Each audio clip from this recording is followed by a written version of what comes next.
Bonjour et bienvenue dans l'instant Sophro. Aujourd'hui, nous allons apprendre à canaliser la colère.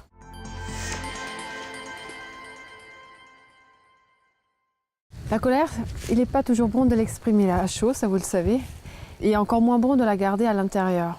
Que faire alors? On va essayer de la transformer en autre chose. Avant cela, une petite parenthèse sophro. En sophrologie, on parle de phénodescription. C'est la phase écrite qu'on utilise après l'exercice et qui permet de bien intégrer les ressentis de l'exercice en mettant des mots dessus. Cela permet également de prendre du recul et de voir un petit peu ses progrès à court et à long terme. Quand il s'agit de la gestion des émotions, c'est d'autant plus important d'écrire. Donc un carnet de bord est le bienvenu. Je vous invite à en commencer un. Commençons les exercices maintenant. Lorsqu'on est dans une situation qui nous met en colère et qu'on ne veut pas réagir à chaud, la première chose à faire, c'est de temporiser et de se détendre. Chaque personne accumule les tensions qui proviennent de coups émotionnels et les accumule dans un autre endroit du corps. Certaines personnes sont en ont plein la tête qui explose. D'autres ont la gorge qui est un peu nouée.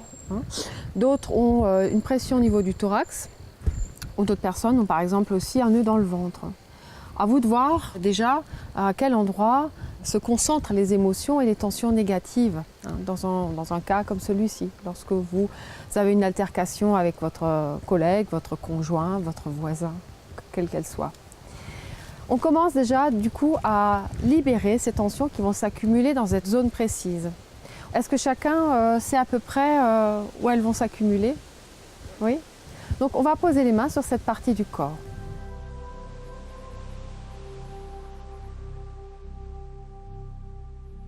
On va souffler, inspirer, mettre une légère tension dans cette partie du corps, contacter toute l'énergie négative provoquée par la colère et en soufflant assez énergiquement, on va la libérer. On souffle plusieurs fois. On accompagne la colère, les tensions négatives à l'extérieur de notre corps.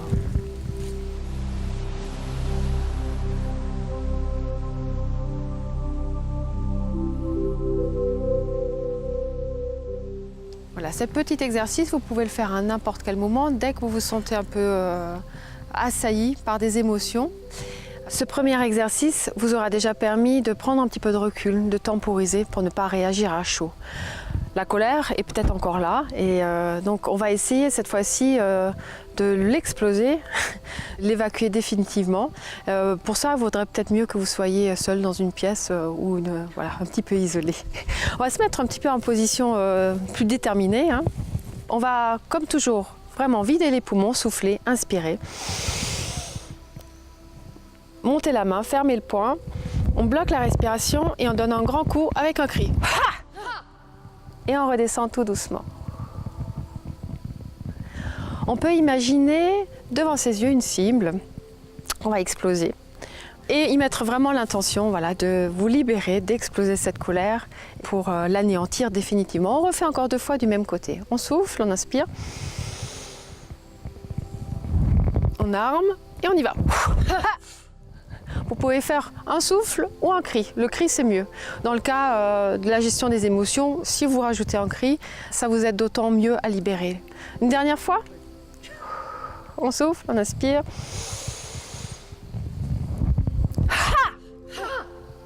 Et on redescend. On profite du calme après la tempête.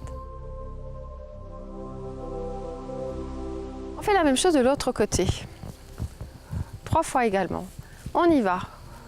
Allez, maintenant vous savez faire. On bloque la respiration. Faites-vous sur votre écran mental devant la belle cible, ce que vous avez envie d'évacuer, d'exploser. N'hésitez pas, profitez-en.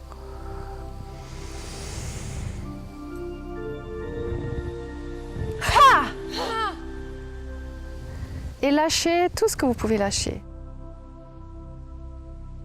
Le cri va vous aider encore à vous libérer mieux. Une dernière fois, allez.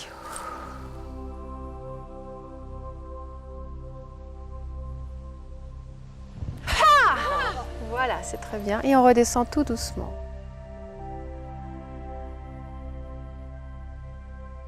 On se remet en position de détente. On prend un petit moment pour ressentir quel effet ça nous fait de nous sentir un peu plus libre, plus détaché par rapport à cette situation qui nous a mis en colère. Plus léger peut-être, on a peut-être moins de tension au niveau de la tête, au niveau de la gorge, au niveau du thorax, au niveau du ventre. Accueillez toutes les sensations agréables, profitez-en, ça fait du bien. On va terminer cet exercice en essayant de voir les choses autrement. Pour ça, vous pouvez éventuellement fermer les yeux ou les laisser mi-clos.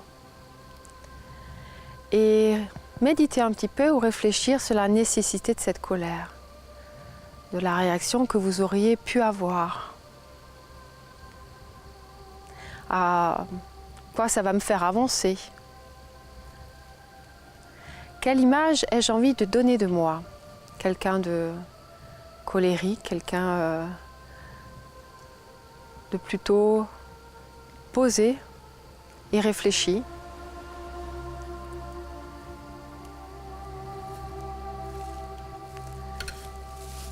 Comment aimerais-je que les gens réagissent à ma place si la situation était inversée? Voilà, vous pouvez vous poser un tas de petites questions comme ça pour voir les choses autrement. Et essayer de prendre vraiment du recul par rapport à cette situation.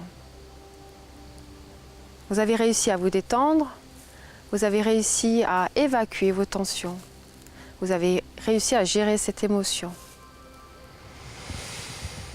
Voilà, vous pouvez prendre un grand bol d'air, faire un grand soupir et ouvrir les yeux avec le sourire.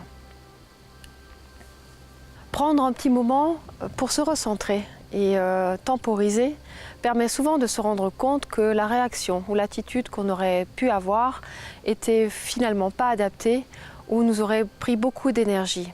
Une petite astuce supplémentaire dans des situations qui se répètent souvent. Trouvez-vous 3 issues différentes, comme si vous écriviez à chaque fois le scénario d'un nouveau film. Et vous vous rendrez vite compte que la réaction que vous avez habituellement n'est pas indispensable. Merci et à bientôt.